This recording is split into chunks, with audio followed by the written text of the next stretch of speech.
Welcome back to Rubber Ducking Podcast, everyone. I am your host, Charles. And I'm your co-host, Mike. Welcome back. Welcome back. Yeah. So, Mike, I feel like we've been kind of like talking about this like here and there for a little bit, but I kind of wanted to focus a little bit more on the religion kind of side, right? Ooh, Like the freedom of spicy. All right, we're starting right like there, a freedom of religion, right? Because that is like one of the basic human rights, I think, Yeah, right? And right. a little bit of a disclaimer before we get it started. I mean, like, we are no experts by any means, right? This our purpose with the podcast is not to provide solutions or provide like deep understanding of the Not at all. not at all. You're right. Deep understanding of the North Korean society, Uh-huh. but I guess in a way, sharing my personal story and like your view of North Korea too, Mike, because you grew up in South Yeah, Korea that's and right. you've been Sure hearing heard a lot about it. Yeah. right. So Mhm. kind of like comparing and just providing, like a rubber ducking, right? It's like kind of like a talking about the issue. Like we may find something along the way. Like maybe we may find like aha kind of moment, right? That's so, right. Just like I did last time. Right, exactly. Yeah. So with that being said, so today, welcome everyone. Welcome, everyone. welcome. We are live, by the way. Yes, yes. Anybody who's asking, are we live? Yeah. Hello from Russia. Hello from Israel. Hear you all. Really yes, appreciate you guys yes. being here. We see you. Yeah, Jesus is our Lord and Savior. Okay, so growing up in North Korea, religion is not discouraged. It is actually a crime, right? Whoa. So, yeah. So North Korea doesn't have. I mean, everybody knows at this point in our century in 2025. So in North Korea, like personally, I've not heard about God when I was in. Well, I mean, I did hear about God in North Korea, but North Korean regime actually discourages or persecutes people who actually believe in God, right? Or pursues like And is that any god, any religion? yeah, Pretty much. yeah, Wow. pretty much everything. Wow. So I've like the very very first time that I actually heard about God was when I was in Hisan, right? So right Okay, before so I this is still escaped in North North Korea. Right. Yeah. And from a North Korean defector woman, that named Tanbi. I think I've told you You like have talked one or about her, twice. yeah, But yeah, she actually escaped North Korea and she was captured and she was sent back to North Korea and she actually escaped North Korea and ended up with a South Korean pastor, right? So the pastor was taking care of her for a while, and that's where she learned the gospel. And I mean, of course, like people who aren't like used to gospels, right? Used to who didn't accept, Jesus in their heart truly, like they don't understand what that means. That's and, right. Yeah. And from my standpoint, like I did not know what that meant either. Like Right. what is it to live a life of a scripture, right? Like I'm still trying to figure it out. That's right. That's what I was gonna say. It's a big question still. But I mean, at least we have the freedom to do so here, right? We try Yes. to walk the path of righteousness. Right? Yeah. We try. But in North Korea, if you were to do that, it's kind of like kind of an understatement. It is, you get punished for it. But yeah, going back to like when I first heard about God, and she was whispering too, right? She wasn't like oh, Jesus is like, oh, Jesus, God and send the Son and I don't remember much of the conversation now, but just like briefly remembering the conversations. And though like the religion is banned, right, in North Korea, and at least when I was in North Korea, what we had was shamanism. Oh yeah. Right. So in South Korea we call it mudang. That's right? right. Or you call it mudang. Yeah. It's a different name. In North Korea. yeah, I don't think it's mudang. We call it 전보러 간다. Oh yeah, that's a thing too. Yeah. Yeah. So it's like what is the? Can you explain? So 전보다 is to look at your fortune, right? Like Right. it's essentially like going to the fortune teller. I'm going to the fortune teller to look at what the future holds for me. Yeah, and also there was like a lot of thing with like 손금 보러 간다. It's like palm reading. Oh yeah, that's your palm too. reading. That's a thing here too. Yeah. I was like, that was kind of like a very common in North Korea, though, right? It is still like very persecuted, right? Even that, yeah, like a Whoa. 미신. There we go. Oh, 미신. That's they call the it word. 미신. Okay, Yeah, I we don't see. call it So 무당. they We call it 미신. the superstition. That's what it is. The English word Is would that what be. it is? Yeah. I see. So, My mom actually was a like a 점쟁이, which we call it 점쟁이, right? Oh, okay, yeah, so, that's also a word. Yeah. yeah. So like my mom used to tell me that, oh yes, I'm a 점쟁이, and she actually. Okay, so let's talk about like what happens when you are a 점쟁이, and then I Okay, can so go when you're into the a fortune story. teller slash a psychic. Yeah. Yeah. So regime do persecute you for that, and they Interesting. actually would put you in the 노동단련대 for 6 They months would. if Yeah. you were to What actually what get is the captured. rationale behind? What's the reason? What do they say is so wrong about it? Right. So the reason is because you are, so it kind like the religion and the superstitions and believing other gods, that kind of goes against the Juche ideology, right? The North Korean regime has, like, we're relying on no other people. So it's So not even God. not even God, right? So we're supposed to believe ourselves, right? The Juche ideology Oh. is basically that, right? So don't And- believe in superstition. Don't believe in no God. Nope. No fortune. No fortune. I see. Okay. And the funny thing is also, like, I've never heard about the revolution, like not revolution theory, evolution theory. Oh, Yeah, really? maybe it's because I didn't go to the higher education. Oh, maybe, yeah. Right. So Interesting. I'm not even sure if they actually do learn like that in a 중학교, right? Because that's all they go to until, like, what's 중학교, middle school? No, Middle school, yeah. really? Yeah. But people who graduate 중학교, they go to military.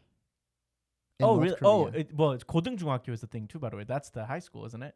Is that I, I don't know. 고등, I think it's 중학 인민학교. So when I was in North Korea, it's like, it went from like 고등학교, sorry, 인민학교. 인민학교, 중학교, and then probably 고등학교. Yeah. But you go to 고등학교 after you finish 중학교, Right. Yeah. and then by that time you're already 17, so you go to military. So after 중학교, so after what's middle? Yeah. You be 17? Yeah. Oh, interesting. Is that right? I can't. You see, like, I We'll didn't really check go on to that. school. Yeah. I really didn't go to school when I was in North Korea. Do you know there's an expression for that? Uh-uh. Have you heard of the expression 가방끈이 짧다? Oh. Yeah, that means that your backpack strap is short. Means that you didn't spend much time in school. Right, because like that's in South Korean term, right? But yeah. that makes so much sense. That makes so much sense. Yeah. Anyhow, where was I? Well, so you're talking about what happens if Right. you are a fortune teller in North Yeah, Korea. right. So yes, the reason is because, like, the regime, right, doesn't want you to rely on any other people or any other god other than the regime itself. So in that sense, right, it's like very similar to like Old Testament, right? Like and also like Christianity, right? No. So I guess are you referring to the monotheism where there's only one like God and then One that God just true- happens to be the regime? Yeah. Ah. Yeah. Very, very, very much. Yeah. Interesting. Very, very Okay. much. So, but because like North Korean people really don't,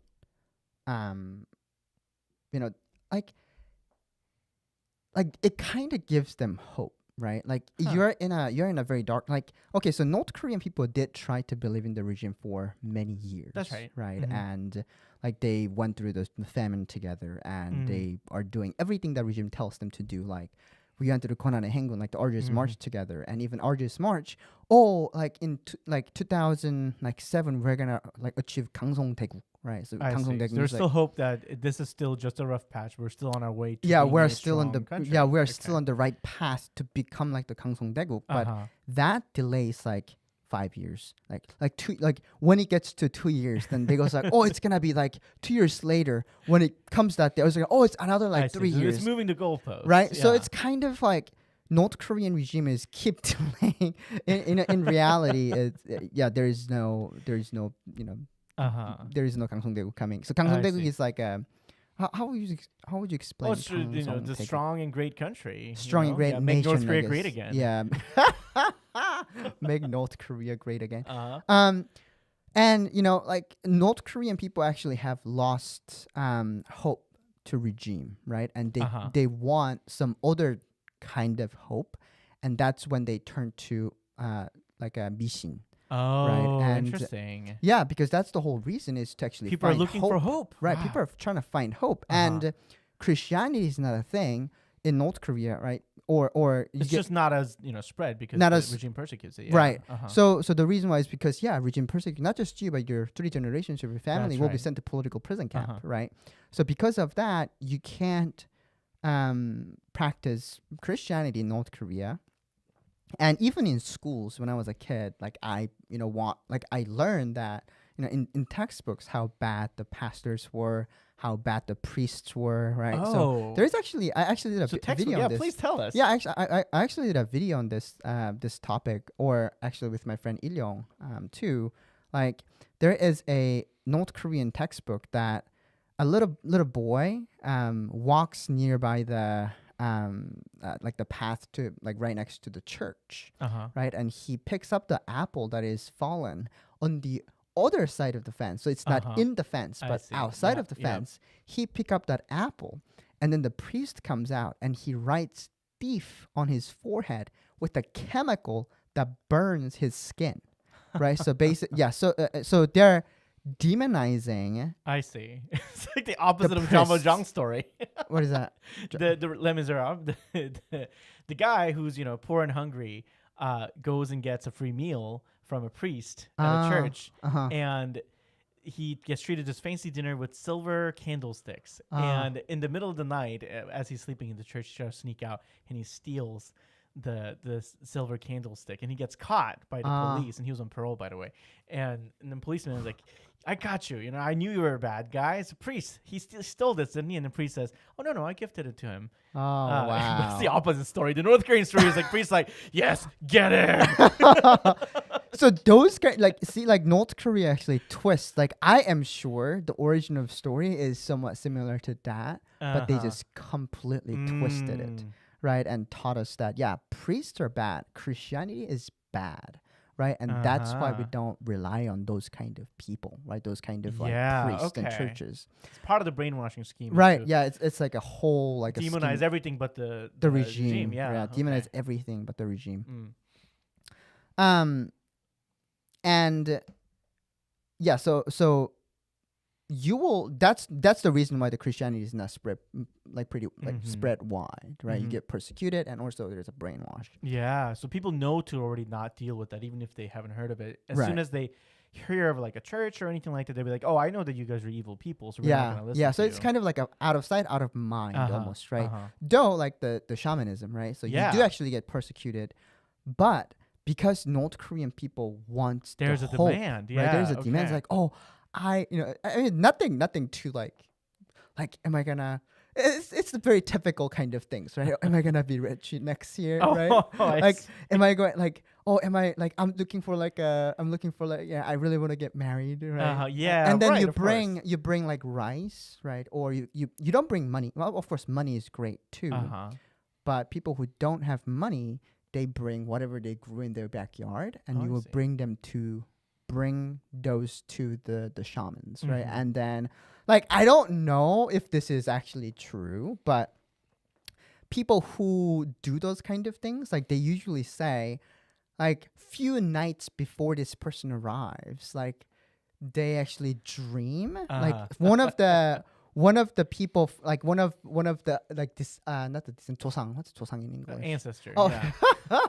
One of the ancestors, the one of the ancestors would come to your dream and they would tell you about this person. Right? Hey, is that how it is in South Korea too, or is it just in North Korea? I think so. Okay, because it's like a traditional kind of thing too, right? Right. I mean, I think it's based heavily on the Confucianism, as I understand it, where they worship essentially the spirits of the ancestor. Right. Yeah. And then like they would tell them about this kind of the person coming in, and he has like this kind of issues, and just tell them this, and this person will be okay, right? So that's how it kind of works. That's the background, sort of like how does shamanism work? And also my mom actually did that for a little bit. I'm not sure if she was legit or not, right? Like when people are desperate, they would just do anything. Right. Like when your life is on the line, like I need to do something to actually provide for my family. Because I grew up in a Christian home. My mom was definitely like, okay, those things are essentially witchcraft. Like never go do these things. Which like I do believe there are some unhealthy spiritual practices. So understandable. But I know that there's one common thing when you go to those shamans or fortune tellers. The one thing they ask you typically is that, so I can tell that you were sick really bad when you were a little kid, huh? Yeah. And then people are like, oh my God, how did you know? Turns out Everybody at least has one memory of being really sick as a child. So and then that's how they hook him in, right? Yeah. And then from then it's kind of a lot of the confirmation bias where they say something that could probably happen in anyone's life, or it could be interpreted one way or the other way. Right. I mean, if you ever watched the pretty popular movie Parasite, that's how they get in the art teacher. Right, that's how they get the trust. They're picking up clues from here and there. So there's a little bit of like detective work, right. Or like hearing from the grapevines and kind of bake that into their stories. Right. But I heard that that's how they earn trust of their customers, even if they don't have the spiritual talents. Yeah. Yeah. I mean, I think that theory actually goes along really well. Oh, does it? Yeah, it actually makes sense. But one thing that I really don't get, like 3 things that like in my life that kind of happened like with the shamans, like I still don't understand. So my mom, right, she actually was a shamanist. She had like a thick book too. Oh, like, okay. And then she would just like look at some person's like birthday, birth year. Oh, I see. So it's a 사주팔자. Yeah. Oh, it's is it? part of the. It's there is a method to all that madness. They're based on like when you were born, what time you were born, what your names are. Like your fortune and luck is decided for the rest of your life. Yeah. There's a whole system around it. I don't know very well, but that's why my name when I was first born, people still do this. My grandpa initially named me one thing, but then went and changed to another name because he wanted me to have good fortune. Yeah. I think like my name also like kind of like goes along the lines of the fortune too. See? Like everybody who was named in Korean, I think it goes like that. Yeah. So, okay, so my mom, she successfully predicted my grandfather's death. Whoa. Okay, right? that's big. That's power. So yeah. So my grandfather passed away sometime in in September, October. And that was like the same as his birthday, like a birth year, birth month too. Oh wow! And she was kind of like, she didn't tell me directly, but she told my grandmother. And then after my mom died, she told me all about this, right? And then and my grandmother was like, no, that's not gonna happen, no. But he actually did, and she successfully predicted his death. And then the creepier part is my mom also predicted her death.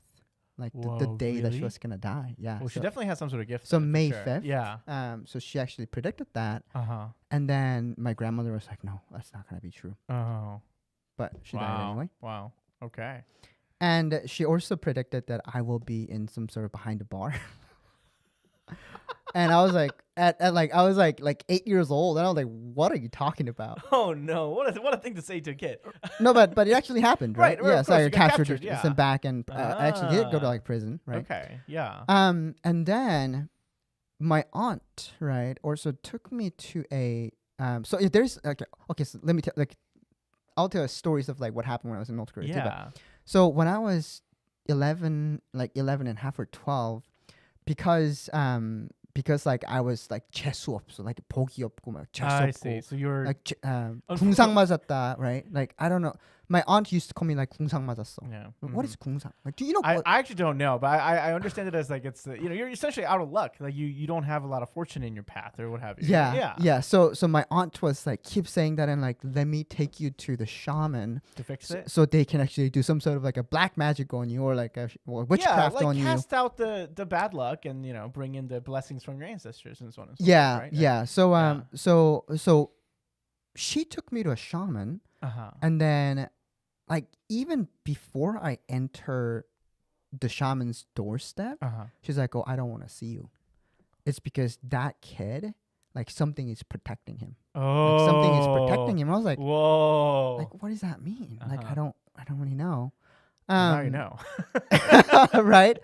And then like, oh, your kid is gonna, like, I think there's some like they told me about like, oh, be careful of like number 9. Things like that, like or some sort of like basic stuff, but essentially the only part that I remember was like, oh, be careful, like make sure to like 9, be careful of 9, and then God, like essentially it's like something is protecting him. It's basically meant like God, right? And this shaman kind of didn't want it to deal with that. Yeah, it's like maybe like a Holy Spirit, maybe. Yeah, that's right. I mean, so there are some stories. Of course, these are mostly anecdotal, but there are accounts of especially very strong shamans or even some Buddhist monks. Like so among the people who are spiritual, right, who work in the realms of spirituality, they have a sense as to like what not exactly what exactly is going on, but they have a sense of like what's strong, right? What's something they shouldn't deal with. Yeah. That is a pretty common knowledge, I think, across, at least in Korea. So there are stories, of course,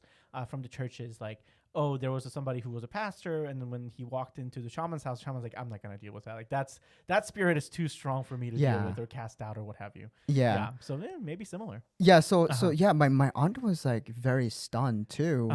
And then I could, like notice like her attitude kind of like changed a little bit too, like after the visitation of the shaman. Okay. And I guess like, the whole reason my aunt actually took me in was because like she wants to, use me to actually go to China, right? Yeah. And then the other thing that I actually witnessed was that my half brother's wife's dad. I lived with him for like in a short period of time, and I helped him farm too when I was in Suncheon, and he got really really sick. Like he got deathly sick, right? And he was bedridden. Like they tried all the medications and everything they tried, nothing has worked. And finally, his wife, right? So which is like my half brother's like mother-in-law. She took him to the shaman, right, in neighborhood, right? Yeah. Again, like this happens. This is all illegal. You can't do it. Oh wow! It's even for like healing purposes. Yeah, no, like it's the mission. It's illegal. You can't do it. If you were to get captured, you will go to 단련대. But because labor camp, yeah, but because people cannot survive only on rations. That's right. Right. Even that goes alongside the police officers too. Yeah. Right. That, like with the bribery, right? It's like, oh, it's okay. I see. Fine. I like, see. yeah, just today. Just do it today, and then next time don't get caught, or like next time don't do it. Right. So it's kind of like a slight risk, like a slap on the wrist, and they will let you go. So that's why it's like it happens a lot in North Korea, even though like in officials, right? Because it's not as like severe as like Christianity, right? But with the Christianity, it's definitely persecuted. Yeah.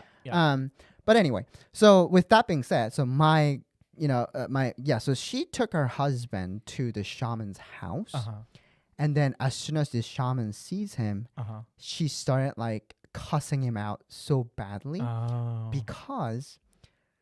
Like in North Korea, like all the kids are living together, right? It's a big house, and all the families are living together. Okay. And kids are running around. And then he saw a snake, right? So like, instinctively, like, oh my gosh, my kids. Oh yeah. And children running around, so I gotta kill it. Yeah. So he killed the snake. And then like after killing the snake, he got sick. So. And then the shaman knew that. It's like, oh, you killed a snake, but that was actually your guardian. Oh no! I was like, yeah, and they're telling me the story. Yeah, it was your guardian. So you killed that guardian. Therefore, it's like some sort of like a house, like a machine is like mad at you now. Oh, I see. Well, so what a petty guardian. I mean, right? So. The thing that you have to do is you have to cut a baby. 복숭아 branch, peach branch. Okay. That is pointing to the east. Oh. I think it's I don't know. I mean that sounds about right. East. 서쪽? 서쪽 is west. Oh, sorry. Yeah. East. East is usually the positive in the yin yang theory, right? Like east is positive, the west is negative. Yeah. Is that right? I don't know. Yeah, but because the side that the sun rises from. It's a 동쪽, right? Yeah, 동쪽 is east. East. 동쪽. Yeah. So east. So cut a baby branch of the peach tree, boil that and drink that water. And at 12 p.m. 12 a.m. at midnight. Yeah. Go out to any street that makes the cross and place some sort of like a offering in the middle of the road, and you'll be fine. Yeah. He did that. Yeah. And then he was fine. Yeah. You know what that's called? witchcraft. That's exactly what witchcraft is. So I do want to say one thing is that, to us, the Western audience, I don't know if the audience is necessarily Western. That's probably an incorrect assumption. I'm sorry. That all these, like, witchcraft is a really weird concept. So, for example, I went to a Christian high school, and Harry Potter was banned because people were scared of witchcraft. And I thought that interesting because it's a fictional work, and and that is not to make light of the witchcraft. But there's one thing that I heard from a pastor here in the United States is that I think if you go to the remote places in the world, like North Korea or in the remote villages of Africa, you actually see the witchcraft not only be in some sort of an effect but also not unpopular, but also really effective. And the really interesting explanation that I heard is that, but how come like that all sounds like BS to us here, right? Because we don't see that happening. We don't see witchcraft or psychics being effective. Right. And at least in the Christian perspective, like any spiritual work that is not the work of the Holy Spirit is the demonic spirits, even if it seems to be working towards your benefit for a time being. Yeah. I mean, if you think about it, it's like if I'm your guardian, but if you kill my spirit animal, then I'm gonna curse you. Like that. That seems like a monkey paw to me. But in any case, the explanation there was that because the Western people, this is something the regime would love to hear about it with North Korean regime, the capitalism is so good at doing evil things on our own, whether it be greed or lust or gluttony. The demons don't have to do anything. It's like, oh my gosh, you guys are doing a great job. Just keep doing what you're doing. Like, I don't have to work hard here.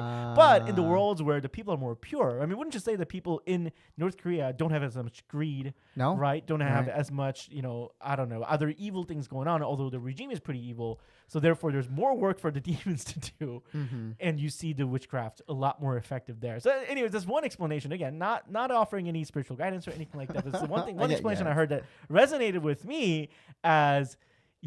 here that doesn't sound real, but I know, and all this to say, stuff like this does happen. It's not just a story. I mean, you probably met that man. He came out. I've seen it happen. Like, I've seen him, like, one day he was bedridden, and then the next day just walk. Right. So, I think like, yes, like evil spirits exist, and those aren't like spirit of God, right? It's not a Holy Spirit, right? But yeah, it was just so fascinating. But I don't do that. And like when I was actually desperate too, like I would actually go to like Tumjengi too, and I'd say, hey, like what's happening? Like I would give them some, like I would steal some rice, right? Or I would steal some corn and just bring that to shamanism and shaman's house and kind of like ask for like guidance almost. So it's I would say it's all of like finding like coping mechanism, right? That's right. Trying to find hope in like whatever is happening to that to your like current situation, right? Trying to like find a way out, because essentially hope is what keeps you alive, basically. Yeah. And it's like I kind of want to also talk about like a little bit more in the kind of like a religion side of things too, right? Yeah. Where like have you ever heard about like some North Korean defectors saying, oh, like we have like a Kim Il Sung Chok, it's like Kim Il Sung is like a regime. North Korean regime is like form of religion, like a cult-like behavior. Oh yeah, I mean absolutely. Right? That's I don't think that needs to be said. That's very true. Right? Because like we have like pictures of like Kim Il Sung and Kim Jong Il. Oh, absolutely. Even though we don't really pray to it, right? Because like that's also like a lot of misconceptions like Western also have too. It's like, oh, you're almost like praying to these people, like praying to like this Kim Il Sung, Kim Jong Il, and Kim Jong Un. But in reality, like I never perceived like Kim Il Sung and Kim Jong Il and Kim Jong Un. Well, I did think of them as like some sort of like a mythical creatures, like who would never die, right? Because I mean, like, because the stories that I actually heard growing up was like, oh, Kim Il Sung turning pine cones into a grenade, right, in the Suryutan. I see. So they have some supernatural powers, right? But you also know that the Kim Il Sung is his body is a Kim Il Sung, Kim Jong, right? Yeah, so we know that he died. He died. We know he did. But were you thinking that he might like come back to life, or was you did? Yeah, eventually. Yeah, eventually. Oh my gosh, yeah. That looks so lifelike. Yeah, like that is he's not dead. He's basically sleeping. That's right. They paid a lot of Egyptians a lot of money to make that happen, I think. Or somebody. Oh, I see. Like mummified. Yeah. I see. Yeah. So it's like, oh my god, he's so like looks so lifelike. Right. As if he could just like wake up. Yeah, wake up any moment and lead us to victory. Right. That's right. And if you also look at like the Chosanghwas, right? The like you would so like the portraits in the house, like cleaning the house with the specific steps that you have to go through. Like every house comes with the portraits, right? Yeah. And also, and is it like built into the house when you move in? Well, not built in, but okay. So no. It's not built in. It's not built in. You have dude. There is a whole ceremony actually goes on. Like no, it's so. When I mean like it comes default with the house, it means that every single household has to have it. Oh, but it's that not doesn't bolted mean to that. the wall No.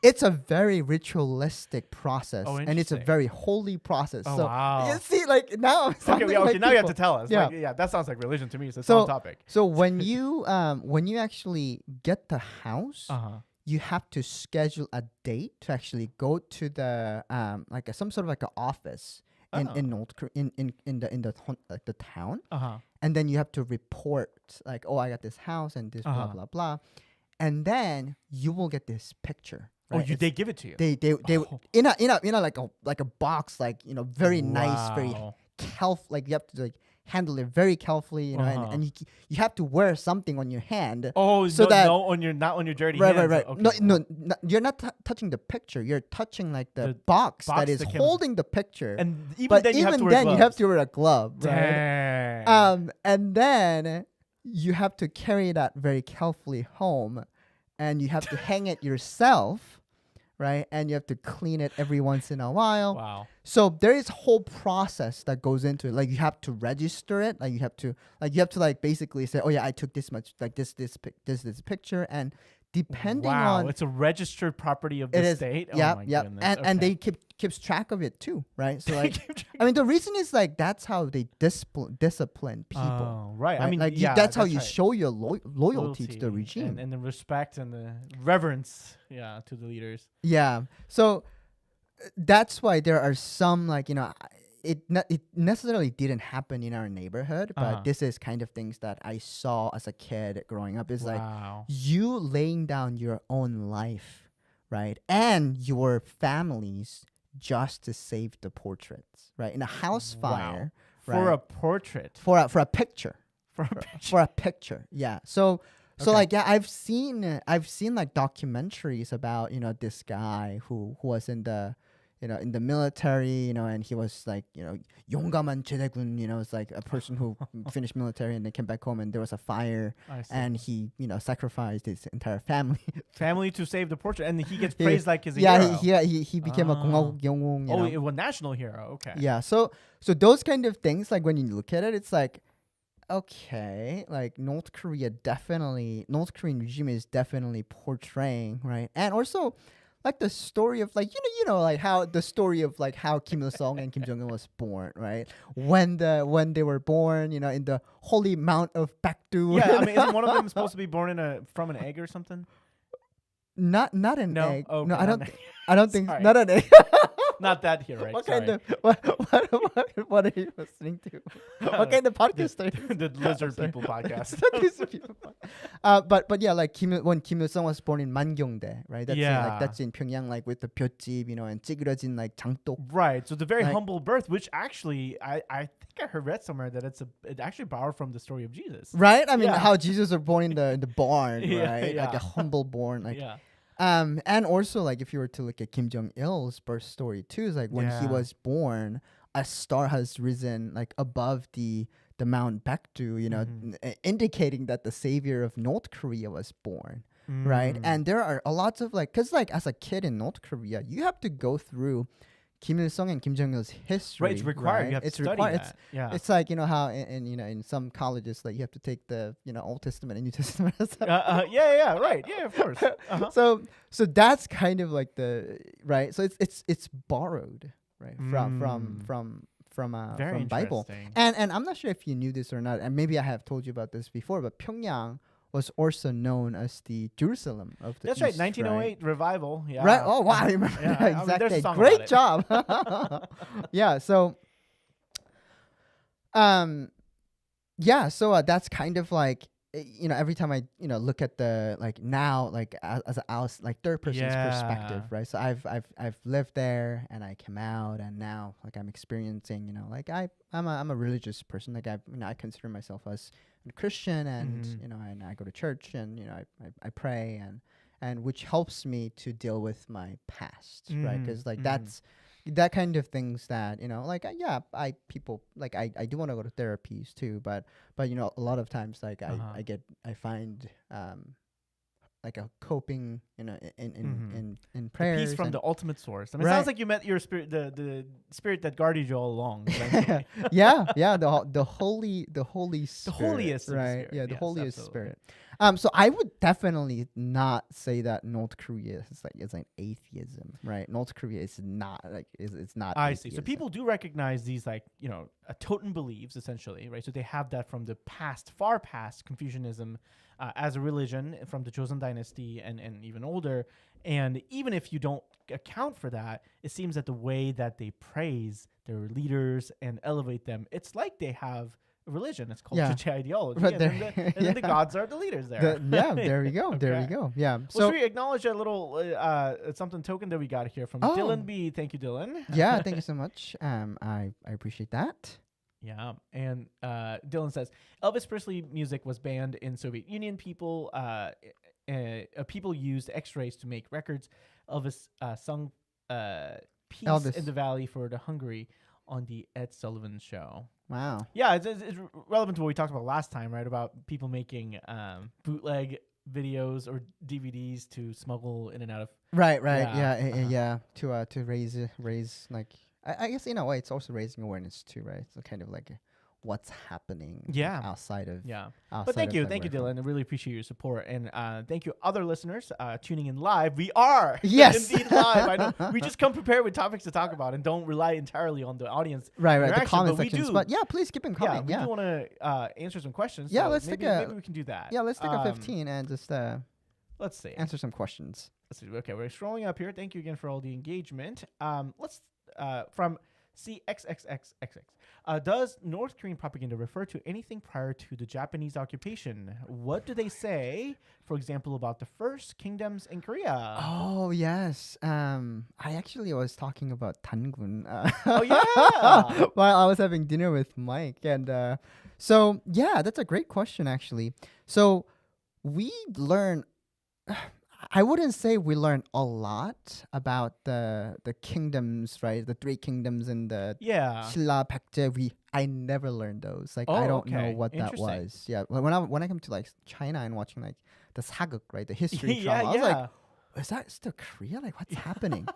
So we live. I personally didn't learn anything about that. But I feel like if you were to go on a little bit higher education, like I feel like you will learn that. You know what's interesting is that when you're a kid, when you're a little kid in elementary school in South Korea, pretty much the only, I mean, this is kind of similar to like if you are in the LA area, you go to school, like your field trip's always gonna be Disneyland or Knott's Berry Farm, whatever. I was like, you probably get sick of it. It's kind of same thing in Korea. You go to Gyeongju, which is like the place where a lot of the historical artifacts of those like three countries or the previous like pre-Joseon or even the pre-Japanese colonial, pre-colonial era artifacts and historical sites are there.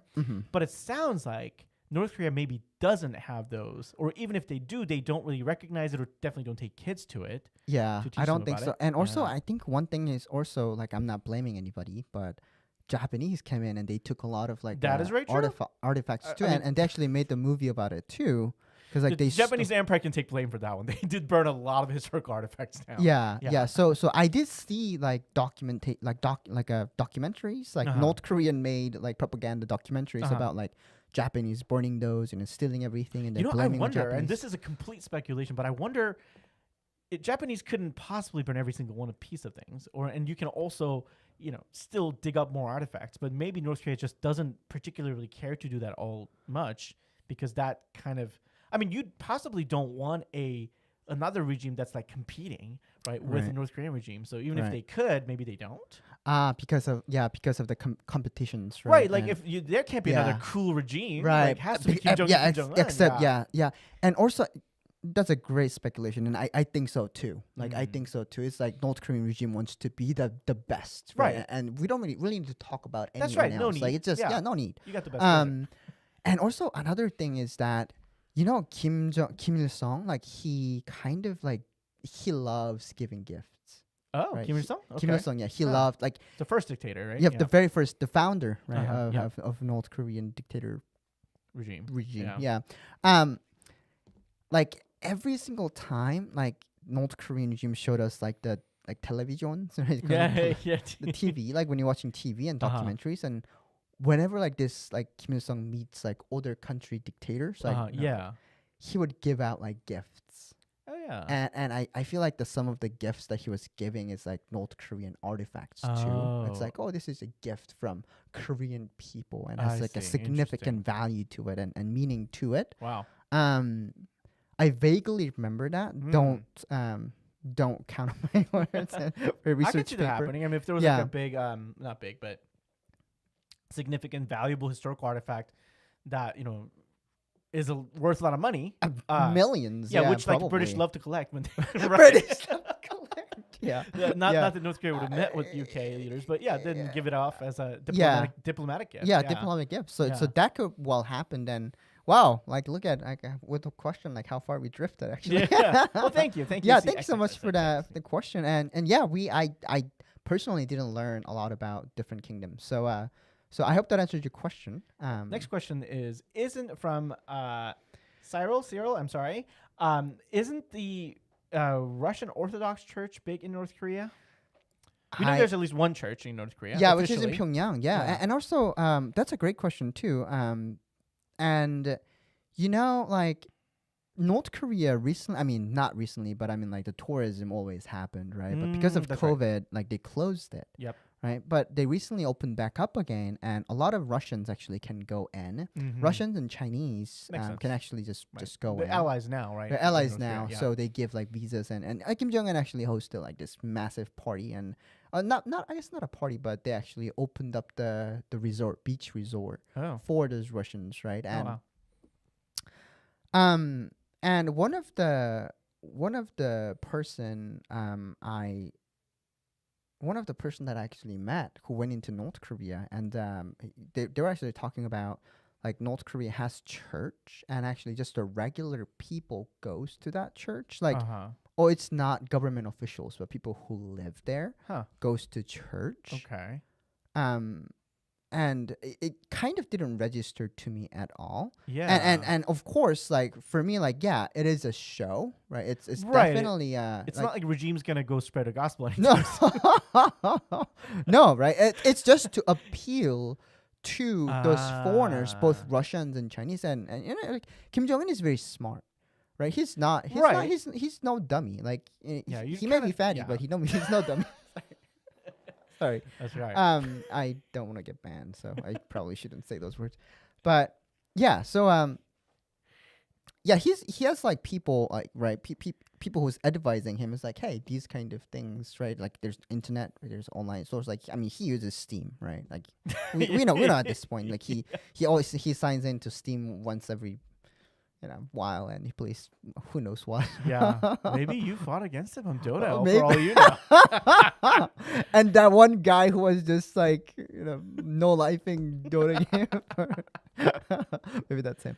But anyway, so like people have internet, so they would film all these, right? That's right. And the influencers goes in, film these, and North Korea really don't need to promote its own content, right? Because like influencers goes in and does it anyway. Word's gonna get out. Yeah, word's gonna get out anyway, right? So it's kind of like in my understanding, it's like a strategically planned, like I guess like a premeditated kind of show, as I would say. So and again, like when I was in North Korea, I've never heard about Russian Orthodox Church. Yeah. So so as a commoner, like, maybe they're like you were saying, the North Korean regime is kind of catering to those people who would want to go to church on Sunday, even when they're outside of their own country. It's like, we know these foreigners are coming, so let's make sure they're comfortable. Go build a church, make sure it's kind of, some North Korean people go, so it looks like it's normal church, not just for the foreigners. Yeah. Like that's how I would imagine it. Okay. Yeah, I think that. Yeah, I hope that answered your question, actually. Okay. Yeah. Next, a little more personal question for you, Charles. Why did you choose to be a Christian and not atheist or Muslim? Not atheist or Muslim. I would definitely say the whole reason is because the reason why I go by Charles. Okay, well, I gotta hear more about that. No, it's just as simple as, well, my foster family named me Charles. And my foster family took me to church once, and gotcha. I, really liked it. I, fell in love with like the Korean kind of like community and also the church and what they're preaching, and I really didn't understand what, any of that meant, but, one day at a time. And I see. But as you're discovering the theology, I guess, you resonated with it, right, and chose to believe it. Absolutely, yeah. And also when I was in China, I talked about this on the podcast as well, the World Like podcast, earlier podcast, and please go check out the earlier podcast, guys. We have please. On Spotify we have 38, almost like 40 long chronicling his escape. It's better than Tom Cruise movie. I'm telling you. Yeah, it really is. And trains. Yeah, there's climbing on the trains and like escaping police like on a running train. Like, it's So please go give it a listen. You guys wouldn't regret it. And tell us, what stood out to you, and if you have any follow-up questions, please ask me. But going back to why I chose to become Christian was that when I was also in China, a South Korean missionary actually came to our house, and he was a Catholic actually. He was. Oh, was he? Yeah, he was Catholic. Okay. And he gave me a cross with the Jesus in with the prayer beads. Ah, I see. Yep. So that's crucifix. how crucifix. Yeah. Mm-hmm. So that's how I knew that he was Catholic. That's right. Yeah, I understood like after I came to America. Right. Not in China. I was like, oh, you're a Catholic. Whoa. I know what this is. Yeah. Right. But every time he would come to our place, he actually gave me a Gospel of Matthew, right? So just the Magabogum, right? So it's like a little black little book. Magabogum was a Gospel of Mark. Huh? That's Mark. Oh, it's not Matthew? Yeah, Matthew's Mate. Oh, Mate. Yeah. No, I think sorry, I think it's a Matebogum. Oh yeah, probably. And Matthew's the first book, right? So yeah, of the New Testament. So that's Okay, good. Matebogum. Right? Okay. Yeah. Why am I getting Maga and Mate? Because I never read Korean Bible, but that's how I. Yeah, I mean, I learned to read. I learned to read Bible, and also in a way, like reading Bible actually did also help me to learn English a little bit too. Oh, okay. I did hear that as a good English learning tool. Yeah, because you have to read the Bible, and it's not an easy. No, it's not. Yeah. Try to read King James. Yeah, no, that's. But yeah, so going back, like a Gospel of Matthew, Matebogum. Yeah. And give me a tiny book, and each time I read the pages in the book, he would give me 1 yen. And if I had to read, right, exactly, yeah. So I tell people that, that guy bribed me into the kingdom, basically. I really hope that answers your question. Yeah, absolutely. Let's see. Well, thank you for the appreciations, folks. Let's see. Is there one that we missed right there? From CXXX again, what people practice in Korea before the Japanese occupation? Oh, religion-wise? So so there was 500 years of Joseon Dynasty, and it was ran pretty strictly on Confucianism. So, my understanding is that the main like gods, if you would, worship is your ancestors, spirits of your ancestors. So, for example, this is actually a question for you, Charles. Did you guys have Chesa? Yeah. Okay, so you still had that. So it's a Korean tradition at every the beginning of the year, so the beginning of the lunar calendar, as well as Chuseok, which is kind of the Thanksgiving equivalent in the Eastern culture. We would do a thing called Chesa. It's essentially a tribute to your ancestors. You essentially set up a table for the ancestors to come feast at, and then the food will magically disappear. I'm just kidding. They don't. And then we bow in front of the portraits or the essentially the symbols of the ancestors. Yeah.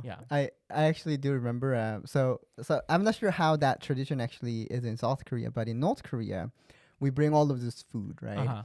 And then we go to the dome, right, to the grave. Oh, yeah, that's right, And then we sit in front of the grave and we just laugh and we drink. You know, and I mean, of course, like, if you can afford it. Right? If you can afford it. Like, there are people who can't really afford to do that because they don't have anything to eat, right? That's right. And how can you actually make a lavish lavish like meal for the dead meal people. for the dead people. But technically, it's to celebrate the dead, and also you celebrate. You try to eat too. That's right. Yeah, it's But- a festival. Yeah, but before you eat, before you touch anything, they actually take off one of each of those items. You dig a hole right next to the myoji, the and then dome. the grave. Yeah. Yeah, and then you bury that in, Yeah. and then you pour a little bit of alcohol too, and just like leave it like That's that. right. That's right. I remember as a kid going around. Oh, kind eating the tepap. Yeah, going okay. around, hopping around the grave, and actually digging out this food and eating that. I was so hungry. Oh, that's sad. But I'm glad you were fed, Charles. Yeah, Aw. yeah. I mean, and also when I was in China too, and believe it or not, China also has very similar Oh, does it? Okay, yeah. that's culture good to know. too. Yeah. but except it's all better, right? Because everything is like, well, I mean, Better, I'm not better sure. food over there. I'm Better sure. food, yeah. But also the good thing was that everything was packaged, like castera packaged and like candies packaged and everything like a yeah. huelbyong, I right? see. Everything is So- like packaged. So people, when you dig it up, it was to be in good shape. No, but they didn't actually bury it. They just they just leave it on the place it there. stone. Oh, Yeah. okay. So when I actually even came to China, better. yeah, even better. Exactly. Yeah. Yeah. So when I came to China, my dad would just force me out to actually pick up those pine cones to actually burn as a Yeah. because we lived in a part of China where we didn't have like That's funny. My mother-in-law still does that. wait, She burns pine cones. she burns pine cone. In NorCal. Yeah. Oh, I didn't know that. So my dad actually forced me to do that, and every time I funny. go to the mountain, right, Uh-huh. because like, and I would see that, I'm like, great. I'll just Yeah, like that's sit so down, just like awesome. feast on it. Yeah. It was pretty nice. Hmm. There you go. There you Okay. have it. Thank you. Yeah. And yeah, that is kind of like a part of like both Korea's tradition as well. So South Korea Yeah, that's right. and North Korea still does that. Mm-hmm. Yep. Miss Dinkusmeki, we are live. And Charles, love your content and your whole heart in sticking up. Oh, thank you so much. Yeah, thank you. Let's see. Any other question we might need to answer here? I don't. Let's see here. Oh, yep. Thank you. And we got a few here. let's at least answer a couple more before we move forward. Why don't you? Oh boy. Do we have a question or just comments? What is the extent of the propaganda? Like, what about world wars and such? And what about other religion? Are things twisted? Great question. And Ender gameplay. Thank you for the question. Yeah, that's a great question. I would say, yeah, I did hear about like Buddhism too. Oh, did you? Yeah. Okay. Like, Interesting. temple. I mean, like, like a lot of but that kind of like predates the Japanese colonial. I see. As a part of kind of a historical thing. Thing that happened. Yeah, Okay. Buddhism, right, and the monks and a lot of like. I'm not sure if you ever saw the movie called Pyongyang Nalparam. No, is it a It's North a Korean North movie? Korean movie that is on YouTube as well. really? Okay. Yeah, Well, we should but- watch it. Yeah, you should actually watch it. It's Yeah. pretty. It's kind of like predates the Japanese colonial, and it's kind of like happened during the Japanese colonial, and like this North Korean, like the fighters are trying to, it's a Tekken, right? So Tekken. It's like Yeah. the- I actually learned that. as a kid. Oh, don't mess with this guy. He's gonna use Tekken, South Korean martial arts. Yeah, that looks like dancing. Yeah. I know. Yeah. Yeah. So basically, those kind of like people, and also here's a funny thing too. Like they, yeah, that's where we see monks, right? And it's like, yeah. I So see. you learn about Historical like depictions of. yeah, we Korea has don't that. have like maybe we have temples. I don't really know because I've never personally Mm. seen one when I was in North Korea Yeah. or heard about like temples nearby or nothing like that. Right. I've only seen in movies, right? Like North Korean movies and Interesting. whatnot. So I wouldn't say there's like other religions. The biggest one is I really didn't know what the Christianity meant because there's no word in North Korean for Right. maybe Gidokyo. I think it that might is be correct. Gidokyo. Yeah. Uh-huh. Yeah. Yeah, it is. Yeah. That's the So word, yeah. besides Gidokyo, like Yeah, you didn't know what a pastor was. I did right? not know what Yeah. maybe like I heard of like a 선교사. Oh, or like yeah. a That's a 목사. more of a problem for the North Korea, of course, is the missionaries, right? Yeah. So yeah, Sungyosa is missionary. Yeah, Uh-huh. I think it was a 선교사. I Maybe see. like that's Gotcha. what they North Korea. Well, what said about it as. world wars? I know that. What is the North Korean official lore for how the Japanese were defeated? Oh yeah, so the World War II. You know how like so I learned that like like it's really funny because like as a kid growing up in North Korea, I watched a lot of Soviet Union movies. That's right. Yeah. Yes, Soviet Union like trying to defeat like Germany, right? Because that's how the World War II started, right? Or is it World War One? Sorry, I don't. Please, I'm sorry. I'm sorry. Let's not talk about that. I'm in the same boat. Yeah, but, yeah. But yeah. So I feel so ignorant right now because I feel like I should know. But yeah. So I watched growing up, Germany and Russians fighting, and they. Yeah, and then also at the same time, I learned as a kid that the Japanese surrendered because Kim Il Sung defeated the head-to-toe armed Japanese. That's right. By turning pine cones into grenade and threw at him, and Japanese surrender. When in fact, well, you heard it here, folks. That's how the war ended. Yes, that's right. When in fact, America dropped bomb on Hiroshima. Right. So we don't learn the history the way that you guys actually learned, right? So personally, at least I didn't, and my school peers, right, my classmates didn't. And maybe like when you actually grow a little bit older and when you go to like different type of school, you might learn things differently because like, yeah, I mean, they're going to be a diplomat of North Korea, right? See. And so they're going to be like, if you're elite, you kind of need to know the real thing before you right, go economies, silly out there. Yeah, okay. And also like a lot of like higher defector North Korean friends that I have, higher tier. Higher tier? No, higher. Yeah.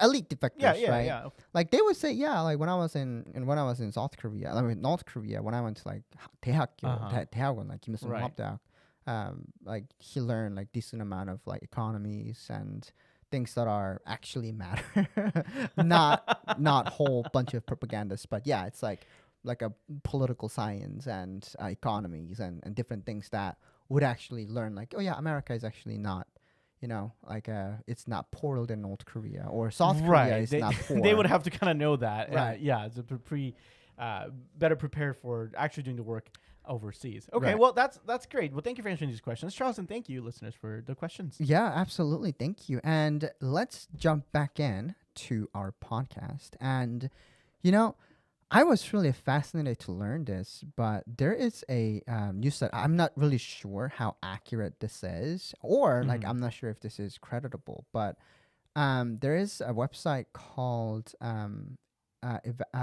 Evangelism Focus or Evangelical Focus. Okay. And this website actually says that there are 400,000 North Korean underground Christians. How many? 400,000. 400,000. So wow. that's like a 1.6% out of 26 million people. Right? And that's a huge number. Exactly. Yeah. And I kind of like refused to believe it at first because like, how is that even possible, right? But that actually makes sense because there are a lot of 선교사s and 집사s, right? And one of my friend who I actually interviewed recently named Il-yong, right? Il-yong. Yeah. And if you guys haven't watched that video, I actually have it on my channel. He actually works with North Korean people. So he works in the front line directly. Wow. Yeah. So he works with people in China and then eventually Chinese people actually work with North Korean. So he works to bring gospel into North Korea. And that's when I actually learned, I was like, wow, so it is actually possible. And I mean, there have been like medias, right? Like the videos that were like smuggled out of North Korea and people actually worshiping God, right? Taking down the Kim Il-sung and Kim Jong-un's portraits. Wow. And worshiping Jesus, blindfolding all the windows and locking the doors, right? And praying to God. Those kind of video actually came out. And obviously, if you were to get captured, like, yeah, you're gonna die. That's right. Yeah, I mean that they're doing it with their life on the line there. Right. Yeah. And personally, again, like I've never met North Korean Christian. Like besides Tanbi, I'm not sure if she was a Christian, but she was just aware of like what God was, like the true, like the God, like meaning of God, right? 'Cause, like besides what North Korean regime has teach. Wow. Yeah, and yeah, because like there's a lot of like missionaries are around China, right? South Korean missionaries are in China, and there are like of course like there are also underground in China too, and they're placed there to work with North Korean North Korean defectors, like when they come to when they escape North Korea and when they come to China, they are the very first point of contact, right? And even if you like maybe like a through like friend of friends that you can actually go, like stay with this person, right? That's at least what happened to my like the so-called like a ibut like a step of sisters. I mentioned that about him like in our earlier episodes. That's too. Right. So it definitely makes sense that there are actually North Korean people who are in North Korea practicing Christian who are worshiping Jesus in North Korea. So I would actually highly encourage you to dig deeper into this, right? Because I mean that could actually change the regime too, right? Because like North Korean regime is trying so hard to literally just put themselves on top of everything, right? Like even like North Korea's own culture. That's right. Like holidays and I mean the biggest holidays in North Korea is Kim Il Sung and Kim Jong Un's birthday, right? And the saddest day is like when Kim Il Sung died. Kim Il Sung died. Yeah. Sogonnal, right? So this could definitely change like North Korean North Korean regime's trajectory in the next maybe like 20 years, right? Because like if there is like I don't know maybe at least 10% of Christians, like yeah. Well, all right. I think that's it for us today. Yeah, we already spent an hour. Man, that really flew by. I know. Yeah, thank you so much for sticking around, guys. This has been a great an episode. And if you guys have any questions or if you guys like us to cover any topics, please email us at info.rubberducking@gmail.com. Yeah, that's info.rubberducking@gmail.com. There we go. Well, thank you so much. Again, like we are sorry if we couldn't get to your questions or your comments, but again, really love your engagement and thank you for your support always. Thank you so much, guys. Yeah. See you next time. All right. Bye-bye. Bye.